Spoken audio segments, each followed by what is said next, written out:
Night 12:30 కాడ తుమ్మలగుండ దగ్గర ఒక ముసలాయన నడిచిపోతున్నాడు.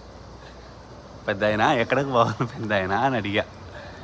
అదేదో కుమ్మరాజుపల్లిలో ఇది ఏదో సంథింగ్ రాయల చెరువు మైనపోయి పోవాలి అనుపల్లి పక్కన అన్నాడు. సరే ఎక్కడికి పెద్దాయన అంటే నడిచిపోతున్నావు అంటే బస్ స్టాండ్కి అన్నాడు. బస్ స్టాండ్ ఇట్లా కాదు పెద్దాయన, ఏం వదలాలా అని అడిగితే వదిలినాయనా అన్నాడు. బస్ స్టాండ్కి తీసుకొచ్చా.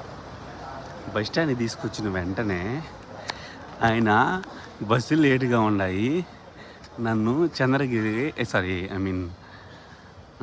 జీవకోన్లో మా బంధువులు ఉన్నారు, జీవకోన్ కాడ వదిలేయి అన్నాడు. జీవకోన్ కాడ వదలదామని తిరగకపోతే నేను రూట్ మర్చిపోయినాను, నాకు జ్ఞాపకం రావడం లేదు, నన్ను మళ్ళీ తిరుపతి బస్ స్టాండ్లో వదిలేయి అన్నాడు. తిరుపతి బస్ స్టాండ్లో వదిలేస్తే ఇప్పుడు ఆయన ఏం మాట్లాడుతున్నాడంటే పదాంబా మా ఇంటికి పదాంబా అన్నాడు. నీ ఏడకు దొరకమ్మా వాళ్ళు ఆయన ముసలైన. మళ్ళీ 200 డబ్బులు ఇచ్చిన ఆయనకి. ఏం చేద్దాం, ఏపిచ్చేసి ఇప్పుడు టైము 3:10 అవుతా ఉంది. ఇప్పుడు పోతున్నా ఇంటికి. ఇప్పుడు కూడా ఆ పెద్ద ఆయన వెళ్ళాల్సిన బస్ స్టాప్లో వదిలేసి వెళ్తున్నా.